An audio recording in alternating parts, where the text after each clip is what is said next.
kasih pemirsa, Anda masih bersama kami dalam Kominfo Newsroom. Dalam laporan Kementerian Dalam Negeri per 31 Mei 2022, Jawa Barat menjadi provinsi paling atas yang sudah menyerap anggaran belanja daerah.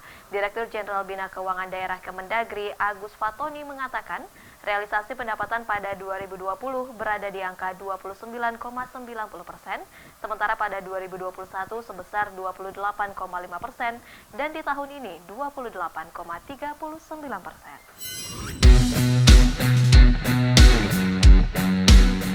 Kementerian Dalam Negeri mencatat hingga 31 Mei 2022, Jawa Barat merupakan provinsi paling atas yang sudah menyerap anggaran belanja daerahnya. Direktur Jenderal Bina Keuangan Daerah Kementerian Dalam Negeri Agus Fatoni menjelaskan, secara keseluruhan realisasi belanja keseluruhan provinsi hingga 31 Mei 2022 baru mencapai 23,96%, atau lebih tinggi dibandingkan realisasi periode yang sama tahun 2020 yang mencapai 22,15%. Namun lebih rendah dibandingkan Mei 2021 yang mencapai 24,02%. Hingga 31 Mei 2022, realisasi belanja Provinsi Jawa Barat sudah mencapai 44,51%, disusul dengan Bengkulu mencapai 33,9%, Banten 41,43%, Kepulauan Riau 33,72%, Kalimantan Tengah 36,7%, Sumatera Utara 38,39%, Sulawesi Barat 35,91%, Daerah Istimewa Yogyakarta 33%, Jawa Timur 36%. Agus berharap bagi daerah yang realisasi belanjanya tinggi nanti bisa diberikan dana insentif daerah ataupun insentif-insentif yang lainnya. Hal ini seperti yang telah dilakukan pada awal Juni, di mana Kemendagri telah memberikan penghargaan kepada daerah-daerah yang realisasinya tinggi, baik realisasi pendapatan, realisasi belanja, dan juga realisasi peningkatan pendapatan asli daerah. Nah, kalau kita lihat realisasi belanja tertinggi untuk provinsi, yang pertama tadi Pak Sekjen juga sudah menyampaikan Jawa Barat, ini akan saya bacakan sampai dengan di atas rata-rata provinsi. Berikutnya Bengkulu, kemudian Provinsi Banten, Kepulauan Riau, Kalimantan Tengah, Sumatera Utara, Sulawesi Barat, DIY, kemudian Jawa Timur, Sumatera Utara, dan Provinsi Riau. Di luar provinsi yang saya sebutkan tadi masih di bawah rata-rata secara nasional untuk provinsi.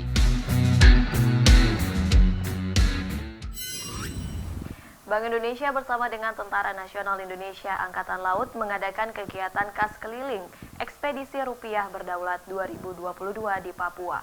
Kepala Perwakilan Bank Indonesia Provinsi Papua, Juli Budi Winantia, menyatakan bahwa pelaksanaan ekspedisi kas keliling ke pulau-pulau 3T ini perlu dilakukan karena masyarakat di daerah 3T sangat merasakan sekali manfaat dari kegiatan tersebut.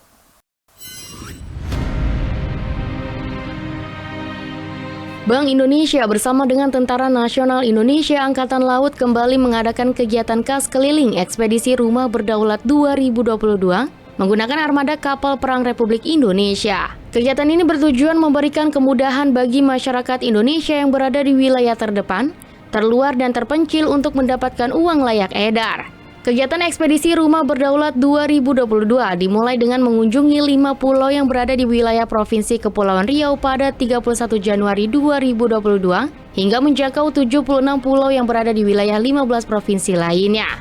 Kepala Perwakilan Bank Indonesia Provinsi Papua, Juli Budi Winantia, mengatakan program Ekspedisi Rupiah Berdaulat kerjasama dengan TNI tersebut sudah berlangsung sejak 2012. Dengan tujuan untuk membantu penyediaan uang layak edar di pulau-pulau terluar yang sulit terjangkau dengan transportasi umum. Jadi ini kegiatan untuk memastikan rupiah ada di semua wilayah NKRI. Ini rutin kita lakukan, jadi kita sudah kerjasama dengan TNI AL sejak 2012. Yang di Papua ini adalah kegiatan yang ke-9. Nanti masih akan ada 7 kegiatan lanjutan setelah itu. Kita bawa uang cukup untuk memenuhi kebutuhan di 6 pulau itu. Selain kegiatan penukaran uang, jadi kan maksudnya supaya uang yang lusuh-lusuh itu bisa kita tarik.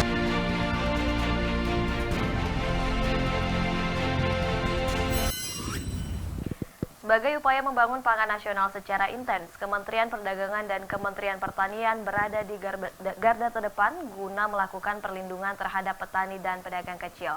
Hal ini ditandai dengan kunjungan Menteri Perdagangan Zulkifli Hasan ke kantor Kementerian Pertanian Jakarta. Menteri Perdagangan Zulkifli Hasan mengunjungi Menteri Pertanian Syahrul Yassin Limpo di kantor Kementerian Pertanian untuk memastikan kolaborasi dalam membangun pangan nasional tetap terjaga dengan baik. Mendak Zulhas mengatakan pertemuan dilakukan untuk memastikan kolaborasi dalam upaya membangun pangan nasional dengan Kementerian Pertanian yang akan dilakukan secara intens. Kolaborasi yang akan dibangun nantinya itu antara lain menjaga pertanian agar tidak merugi. Salah satu caranya yakni membuat perlindungan atau semacam aturan agar Indonesia mampu menahan laju impor pada komoditas bawang putih, gula pasir, dan juga kedelai.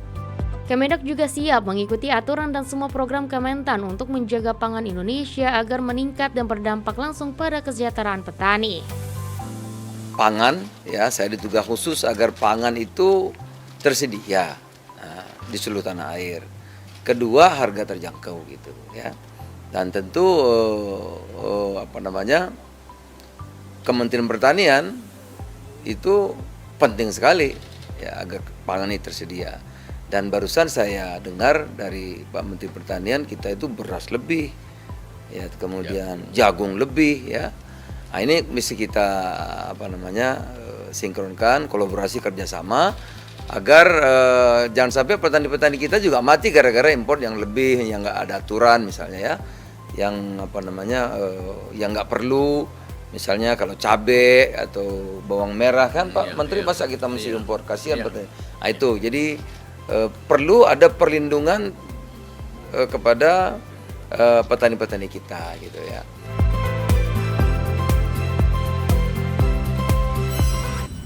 Kementerian Pertanian mengajak para peternak berpartisipasi aktif mendukung pelaksanaan vaksinasi penyakit mulut dan kuku darurat untuk mencegah penyebaran PMK di Indonesia. Juru bicara Kementan Kuntoro Boga Andri menargetkan vaksinasi PMK dilaksanakan secara cepat dan masif, minimal 80% populasi hewan rentan.